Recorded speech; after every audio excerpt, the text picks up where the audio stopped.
Hi, I'm Gary Machuda, and today we're going to look at by far one of the most popular arguments against the Deuterocanon, actually for the Protestant Old Testament canon. You find it on the internet, you find it on blogs, you even find it in academic works too. And I think the popularity of it is because it seems to have some explanatory power, but most people don't look at the premises and whether the argument actually holds together before you even get to where it gives some explanatory power.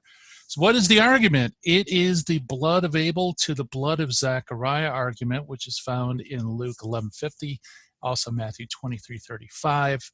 I like to call it the bookends argument because it tries to give bookends at the beginning and the end of the Bible, but actually it falls apart. So since this is the Apocrypha apocalypse, let's blow this thing up, shall we?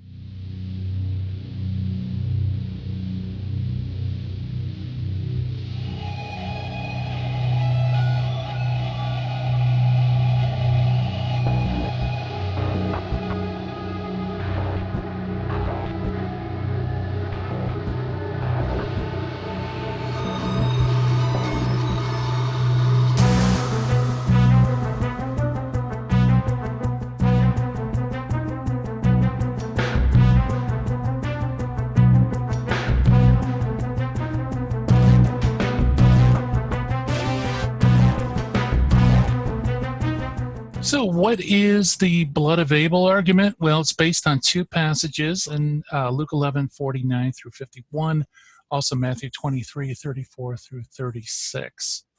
And it's a little bit of a context for you, so you can check it out for yourself. 11:49 and following reads, "For this reason also the wisdom of God said, I will send to them prophets and apostles.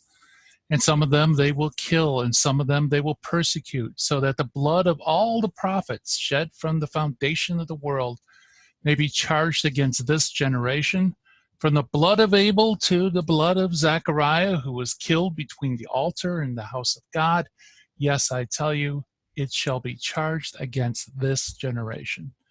Also in Matthew 23, starting verse 34, it says, "Therefore, behold, I am sending you prophets and wise men and scribes. Some of them you will kill and crucify. Some of them you will scourge in the synagogues and persecute from city to city, so that upon you may fall the guilt of all the righteous blood shed on earth, from the blood of righteous Abel to the blood of Zechariah, son of Baruchiah, whom you murdered between the temple and the altar. Truly I say to you, all these things will come upon this generation." And of course, the focus is on that last part, the blood of Abel to the blood of Zechariah.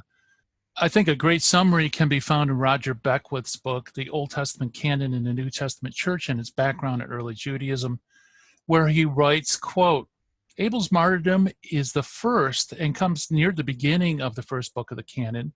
Zechariah's martyrdom is the last, and it comes near the end of the last book. All the martyrdoms from Abel to Zechariah are therefore equivalent to all the martyrdoms from one end of the Jewish Bible to the other.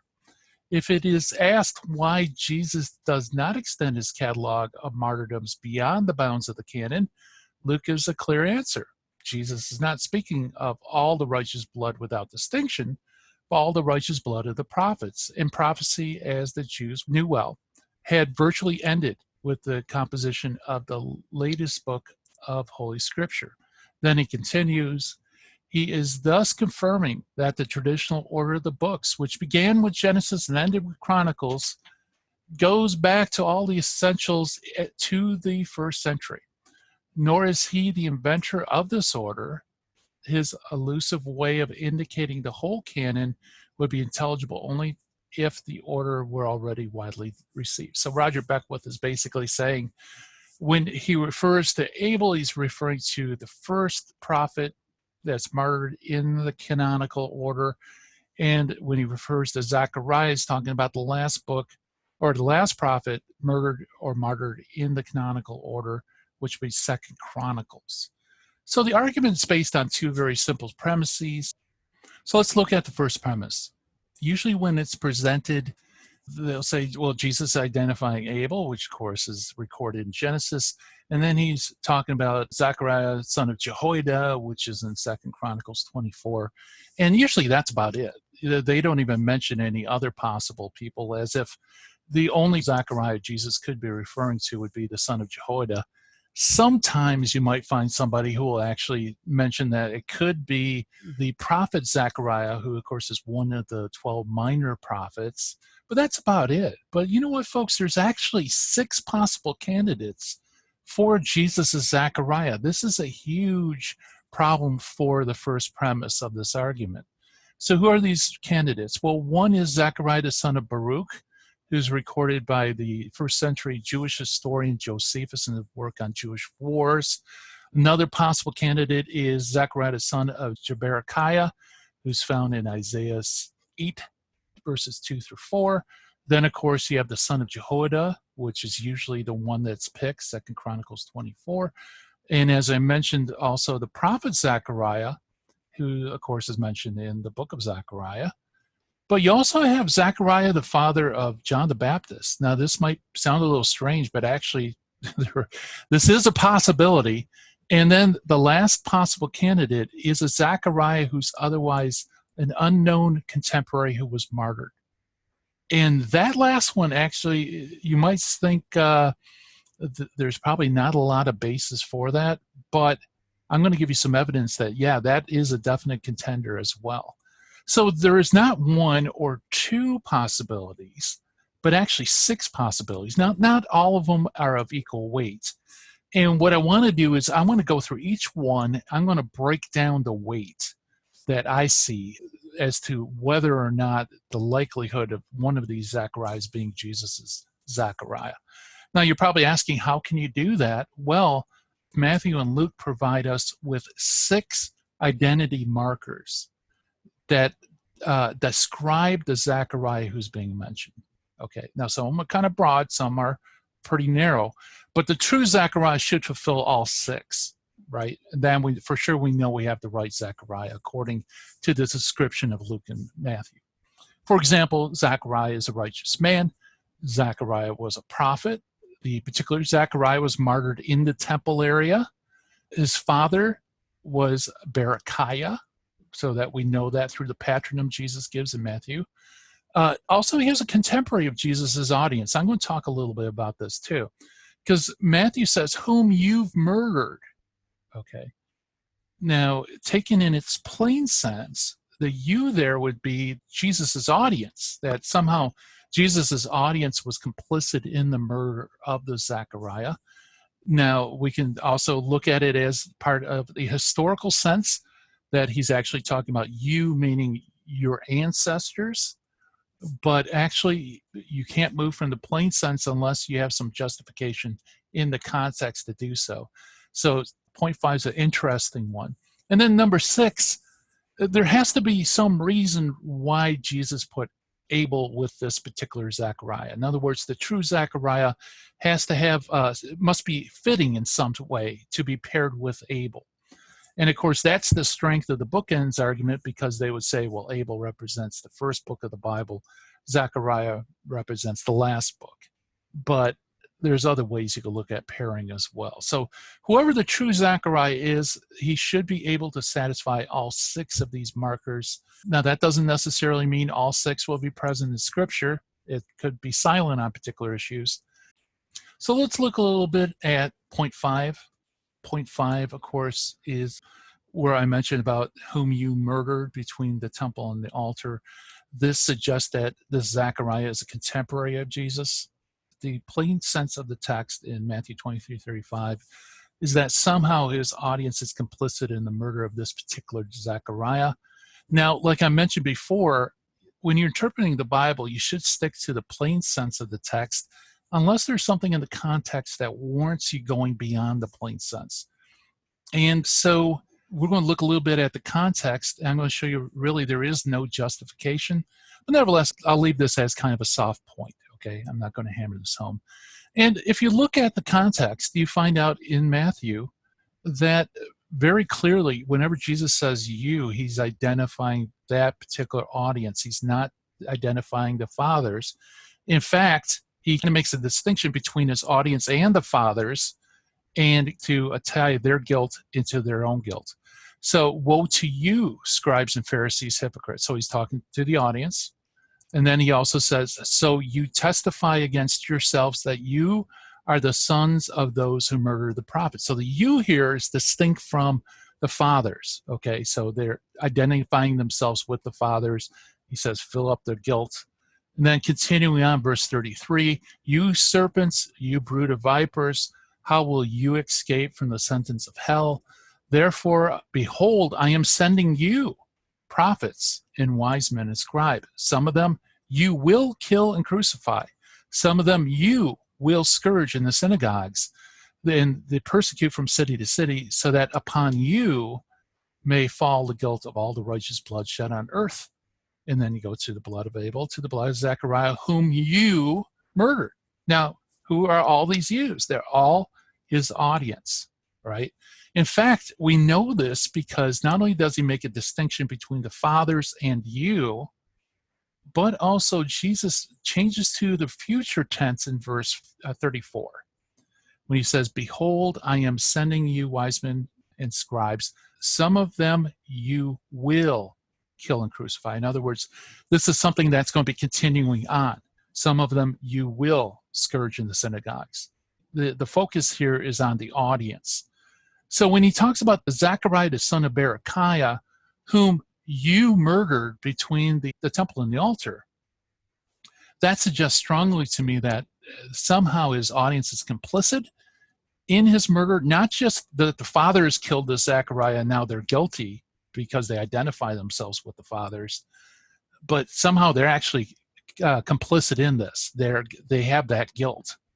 And that suggests that the Zechariah is a contemporary.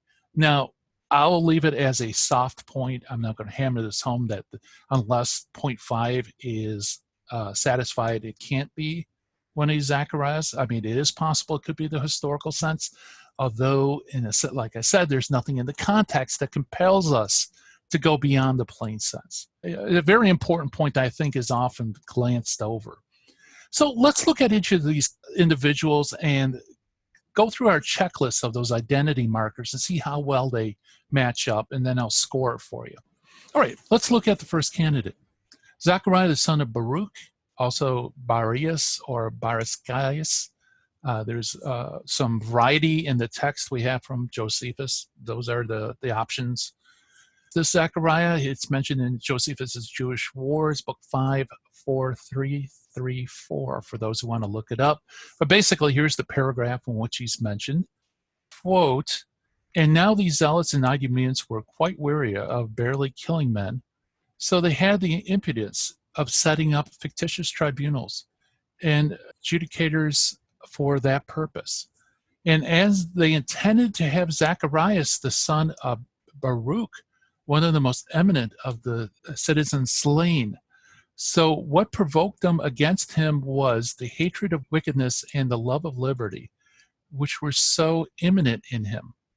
And then he continues, so 2 of the boldest of them fell upon Zechariah or Zacharias in the middle of the temple and slew him. Now, what is he talking about? This is really at the beginning of the first Jewish revolt, around AD 67, 68. So very early on, but it's after the time of Jesus. Does this Zechariah, son of Baruch, fit the bill? Well, is this Zechariah a righteous man? Well, yeah, sure. Josephus seems to suggest that this guy is a righteous man. Was he a prophet? Well, Zechariah doesn't mention anything about him being a prophet. So when it's affirmed, I'll give green. When it's not mentioned or it's silence, I'll give yellow. And you can guess what red is. Okay, it's not there. Was he martyred in the temple area? Yes, he was. Is he the son of Baruchiah? The answer is no, he's not. He's the son of Baruch. And actually, Baruch is a different name than Baruchiah. So there's a misidentification there. So we'll flag it as red. Was he contemporary of Jesus's audience? No. Because Jesus was talking whom you murdered, past tense, not future. He's not making a prophecy about a murder. So we can also give that a read. Is he a fitting pair for Abel? Not really. I mean, I don't see any particular reason why this particular Zechariah, son of Baruch, would be singled out.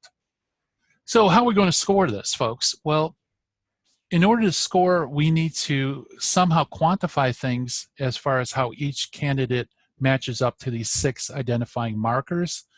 And to do that, I'm going to use a very simple scoring mechanism. I'm going to give a +1 if it's affirmed by the text. I'm going to give a 0 if it's silent, because silence cuts both ways, and a -1 if the candidate does not match up or contradicts what the text says.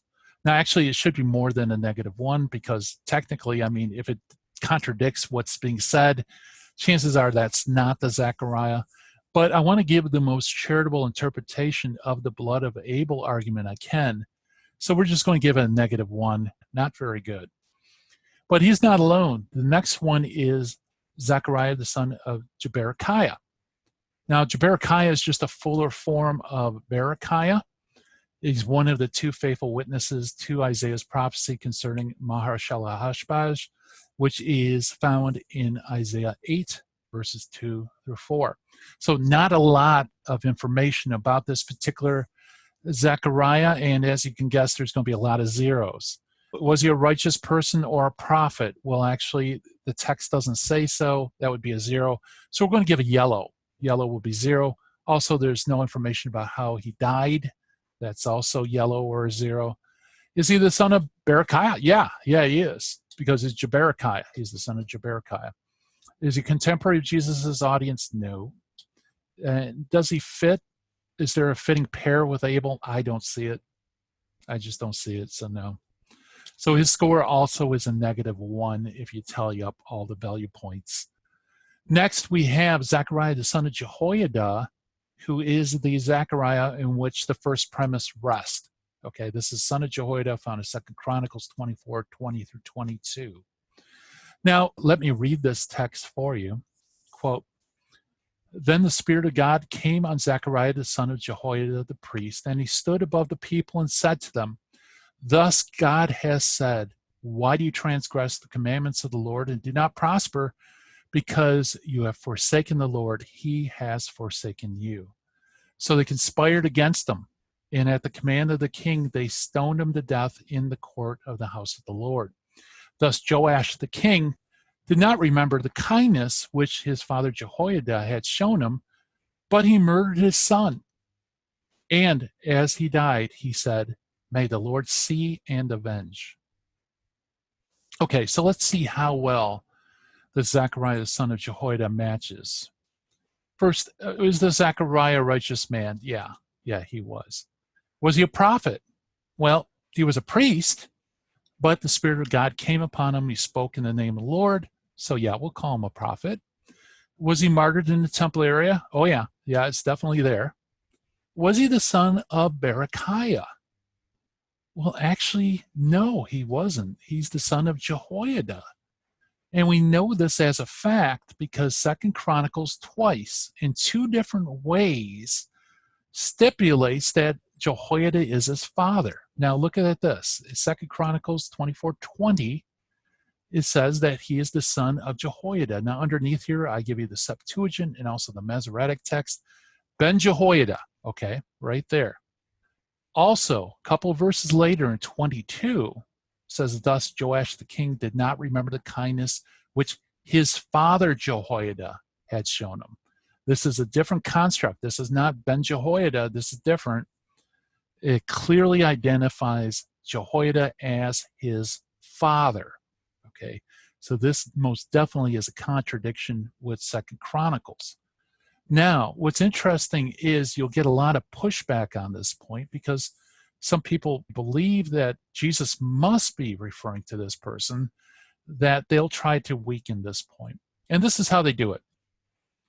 They will say, well, perhaps Jesus is using a rare and eccentric way of saying son of, not to refer to the father, but actually to refer to the grandfather. So Jesus is actually saying that Zechariah's grandfather is Berechiah, okay, when he says the son of. Well, is this possible? Well, Yeah, there could be eccentric use of son of, but here's the problem. We know that Jehoiada was married. We know the name in 2 Chronicles 22:11 of his bride. Therefore, we know Zechariah's maternal grandfather is King Jehoram or Joram. But nowhere in scripture nor extra biblical sources do we get the name of Jehoiada's father. Okay. And that's really what we need. I look for it. If someone knows what it is, I appreciate it. Let me know.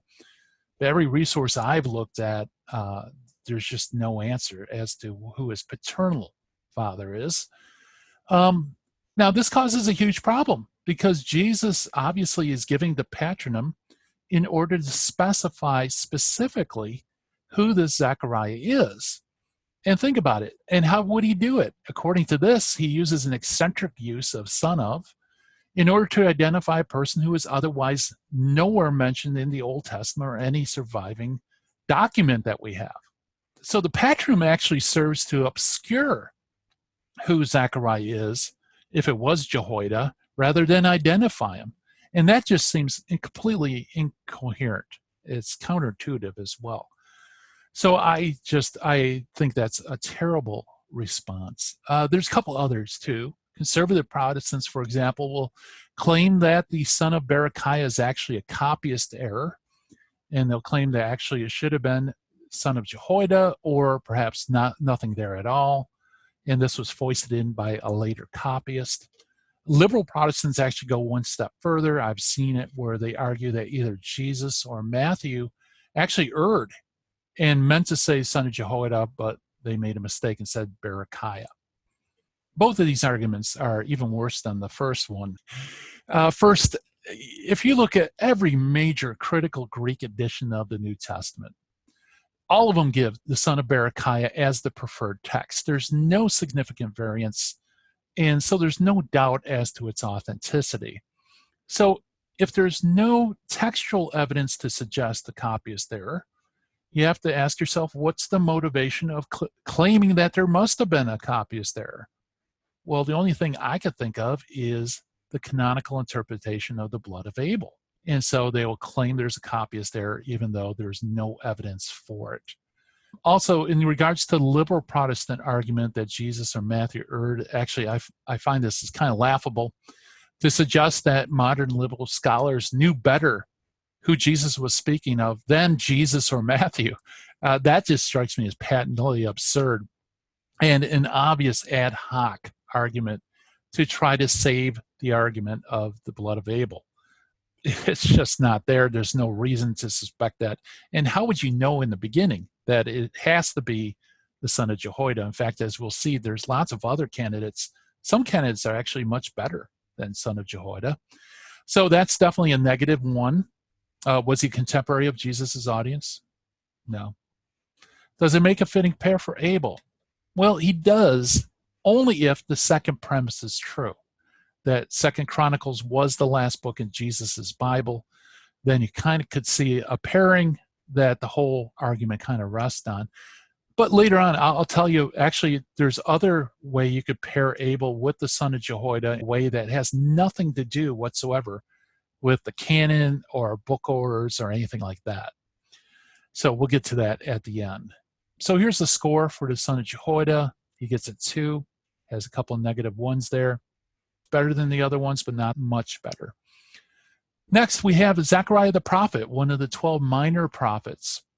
And let's look at him. Let's go through the pecking order.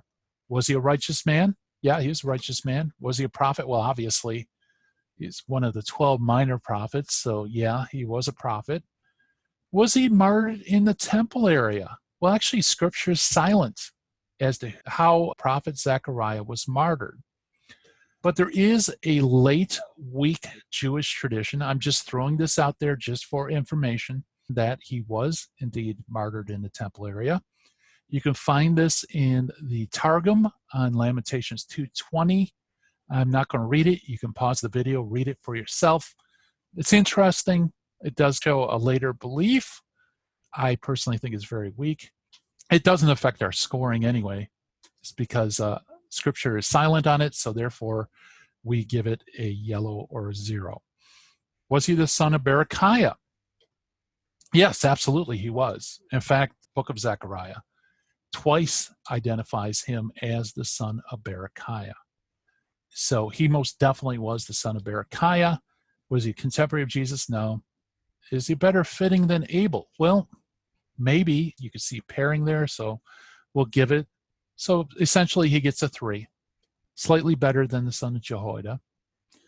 Next, we have Zechariah, the father of John the Baptist. Now, before you think otherwise, actually, this particular candidate can square up pretty well with the identity markers. So let me show you. Let's go point by point. Was Zechariah a righteous man? Yes, he was. In fact, Luke tells us in Luke 1:6 that both he and Elizabeth were righteous in the sight of God. So yes, he was righteous. That's a green mark. Was he a prophet? Well, actually, Zechariah was a priest. But Luke says in 167 that the Spirit of God came upon Zechariah and he prophesied. So yes, actually a lot like Zechariah, the son of Jehoiada. Yeah, he's a prophet. Okay. Was he martyred in the temple area? Well, you know what? The New Testament's silent on that. So that would be a 0. But I also want to point out there's actually a very interesting Christian tradition that may have a historical kernel to it, that actually John the Baptist's father may have been martyred in the temple area. And that comes through 4 sources, 3 in particular.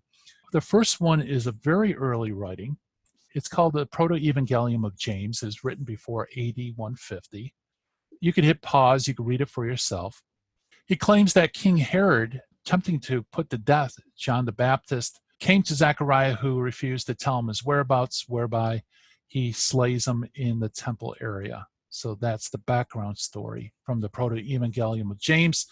Another source is Origen, a very early church father, in his commentary on Matthew. He claims also Zechariah was martyred in the temple area, but for a different reason. He said that after Virgin Mary gave birth to Jesus, Zechariah wanted her to remain in the Temple of the Virgins, a reserved area by the temple, and the people were enraged and slew him between the temple and the altar. A third tradition is from the Egyptian Orphites, who claimed that Zechariah was martyred because he discovered certain priests who were engaging in occultic worship. So you have those 3 traditions, and you might say to yourself, well, gee, all 3 of these traditions are all over the place. So obviously they have no historic value whatsoever.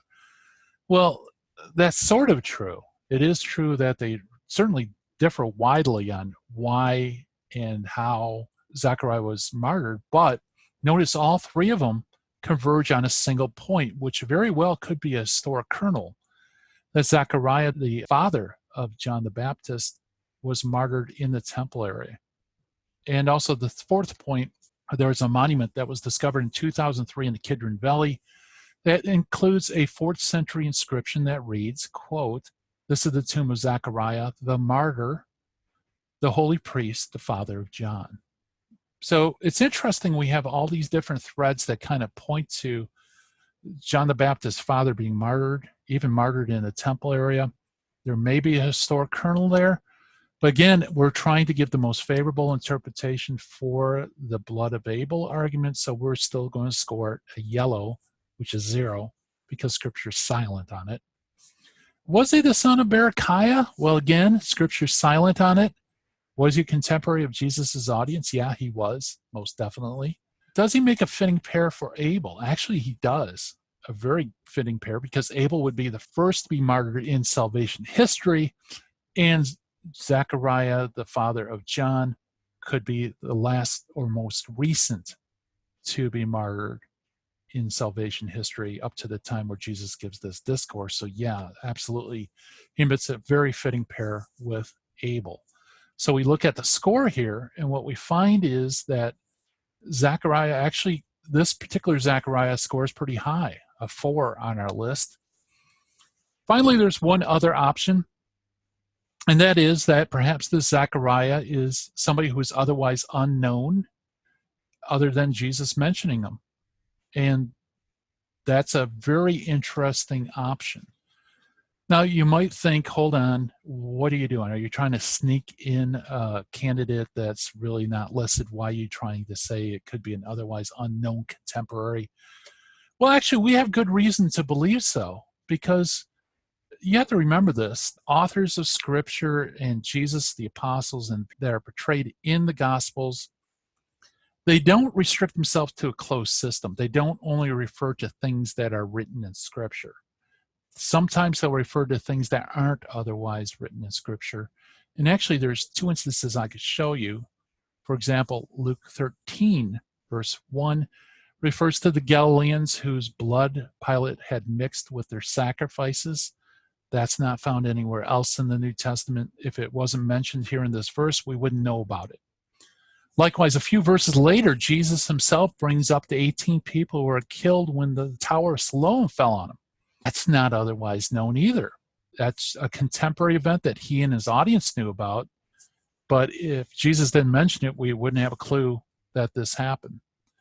And actually, Jesus does something that is not found anywhere else in Scripture, even in the context of the blood of Abel argument. For example, Jesus speaks of Abel as a prophet, but nowhere in the Old Testament, nowhere in the New Testament do you find Abel being called a prophet. At least I was unable to find it. If anybody out there can find it, I appreciate knowing. But it seems as if even here, in the context of the blood of Abel argument, Jesus pulling in information that otherwise is not known. So that opens up the possibility of Zechariah being a contemporary that people knew about, but not one that's necessarily mentioned on the pages of the New Testament other than these references. Now, here's the problem, folks, that is a live possibility. And for that first premise to work, they have to have the son of Jehoiada be the one and only possible chance.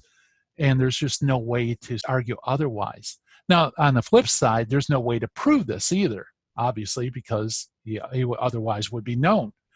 So he potentially could satisfy all 6 of the markers, which none of the other candidates do.